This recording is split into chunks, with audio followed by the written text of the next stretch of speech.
Will not be doing USMCA in the Senate between now and the end of next week. That'll have to come up, in all likelihood, right after the trial is finished in the Senate. Yes, the latest devastating example of Democratic incompetence is Nancy Pelosi making the ridiculous decision to announce that the Democrats had struck a deal with the Trump administration on his USMCA trade agreement. And the reason why that was a problem is because she announced it on the same day Democrats announced articles of impeachment against Donald Trump. Now, as always, Democrats allow Republicans and the Trump administration to set the framing of every type of debate, every type of discussion, every type of political issue, and this is no exception. So there was a tremendous amount of pressure by Republicans for Democratic leadership to show that they could focus on impeachment, but also focus on legislating. And so Pelosi was like, yeah, see, we can walk and chew gum at the same time. We're gonna pursue impeachment, but we're also gonna make this trade deal. We're going to, in her eyes, get the Trump administration to agree to a number of concessions and things that Democrats want, and then we'll strike this deal, and then I'll make this big, flowery announcement about it, which is what she did yesterday during a press conference. Well, now Mitch McConnell is saying, we're not gonna vote on it until after the impeachment trial. So it's all about optics, right? Because this was a way for Republicans to get what they wanted without helping Democrats with the optics that they're hoping for. Because what they wanted to ensure is that, hey, we want American voters to understand that we are still legislating, right? And here's an example, we're negotiating, we are holding the Trump administration accountable. But in reality, what Republicans are gonna keep doing, and they're better at messaging than Democrats are, is they're gonna keep harping on how the impeachment was a waste of time, a waste of resources. They didn't find any wrongdoing by Donald Trump. And of course, we know that's untrue, but it doesn't matter. It's all about optics. It's all about how they play this. It's all about messaging. Here are the facts on Shifty Schiff. This honest guy makes up my statements.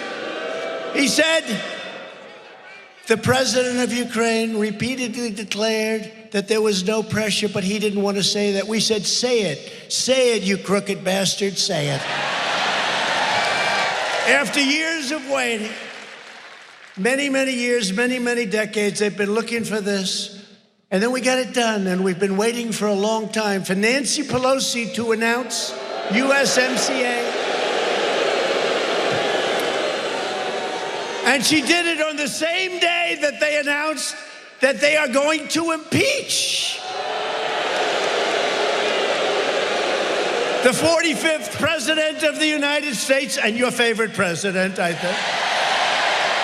So I show you that video, and it's from Trump's rally in Pennsylvania, because this is exactly what I knew the Trump administration was gonna do. They were going to exploit, in my opinion, the Democrats' concession in their political ads, in the rallies. They're gonna help Trump in his re-election campaign. And understand, this this trade agreement was something that he was hyper focused on accomplishing for his re-election campaign, and Nancy Pelosi helped him out.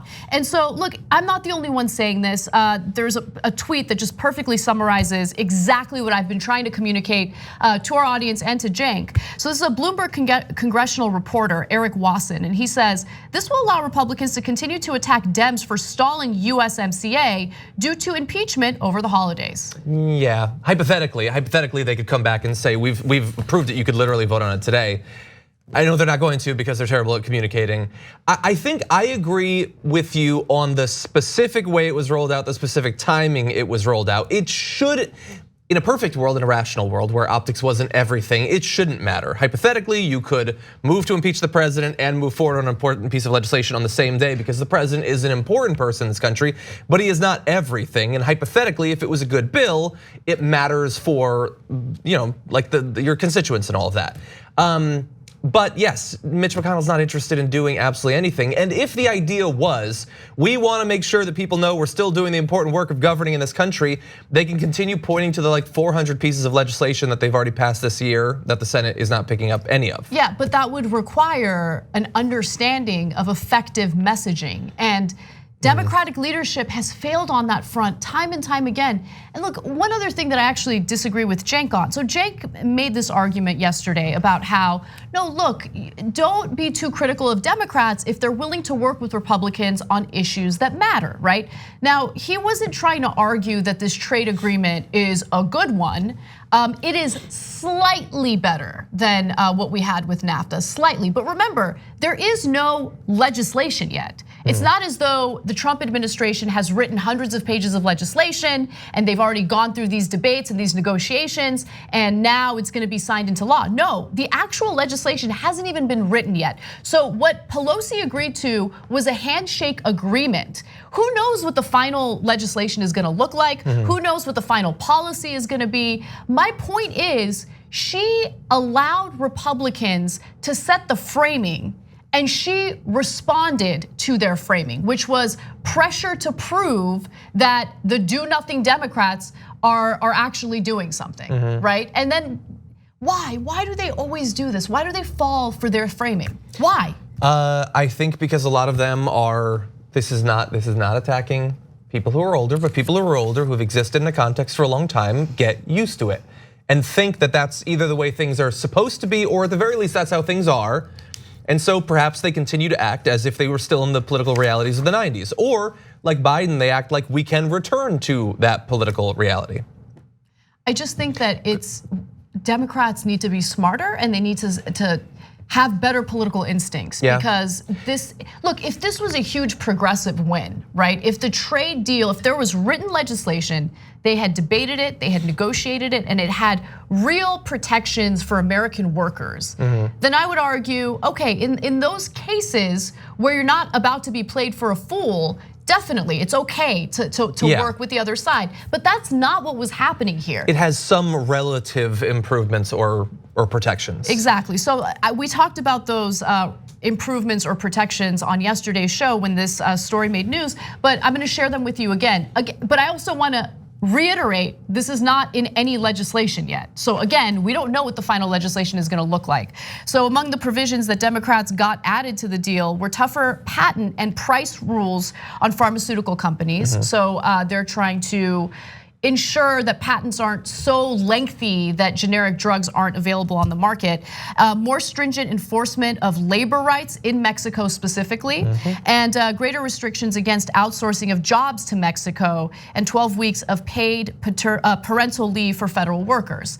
So look, the outsourcing of jobs to Mexico, based on my read of it, it wasn't really all that significant. Like it wasn't like a robust policy to prevent the outsourcing of jobs to other countries, but it would improve the situation a tiny bit. I mean, it's the typical thing you can expect from establishment Democrats, that incremental change. Yeah, and a lot of it is based on assuming that Mexico were to agree to this framework, that they would also then, under this, they're obligated to pursue certain pieces of legislation of their own to, that has to do with both unions and pay, and hypothetically, how strong those are could influence overall how beneficial this is, not just for workers in Mexico, but also for workers in America. Yeah, look, but we don't know. I just think it's strange to announce these articles of impeachment, talk about how Donald Trump is a fundamental threat to our Constitution, to our democracy, and then like an hour later have the Speaker of the House announce like this complimentary, a positive thing that she was able to do with the very person she's accusing of being an imminent threat to our democracy. Yeah, I'm torn. The government still has to function, so I am torn. And it's not like if it was like an hour later, it's like, we've decided 10 billion for the wall. But the government's not functioning. That's the point that I'm trying to make. Like, let's all stop pretending as if we live in like this united situation where we're all playing patty cakes, we're playing hopscotch, we're having a good time. No, we're very divided. We have one party that gets involved in obstruction, blocks actual legislation that's been passed, bipartisan legislation that's been passed in Congress. They're not playing ball. So why are Democrats allowing them to set the tone and set the framing for every issue? Well, yes, but saying that they're letting them set the tone also implies that they then can't come and they can't say anything. They can't do anything in response to what. Yeah, she won't, but others might. And so, look, Trump doesn't want to do anything with the Democrats for the most part. Mitch McConnell wants to do even less. So hypothetically, the Democrats could all just, I don't know, like take up Sudoku for the next year. But they can't do that. I still think it's important that they pursue writing legislation and passing it, even if it's not going to go to the Senate. That may be all that we have, but it's better than them just sitting. Here's what a master legislator would do, okay? A master legislator would look at Trump, look at Mitch McConnell and say, here's what I want in the legislation. I want the vote to occur in the Senate first, and if we like it, in the House, we'll bring it up for a vote. Okay, that's what we do.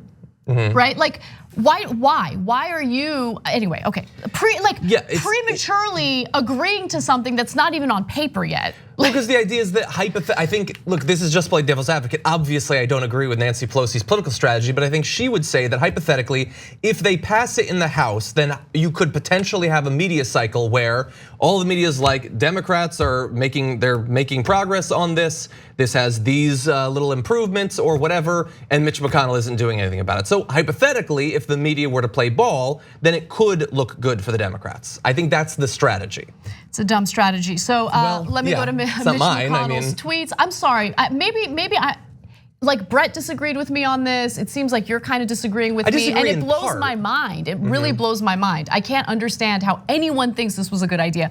So McConnell via Twitter said, I want to be very clear. Yeah. I don't think this specific thing was a good idea, but they do still have to pretend that the House of Representatives is a functioning body. Okay. They have to do something.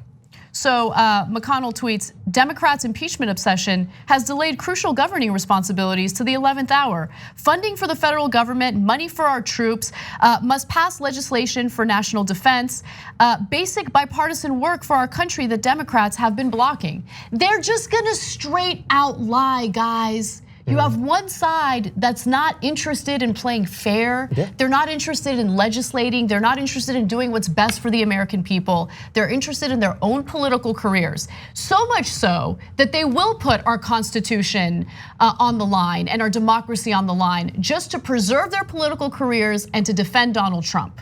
That's all it is. That's what's happening here. So once you realize that you're not on an equal footing, right? And I feel like Democratic leadership should have realized this by now. It's been years at this point.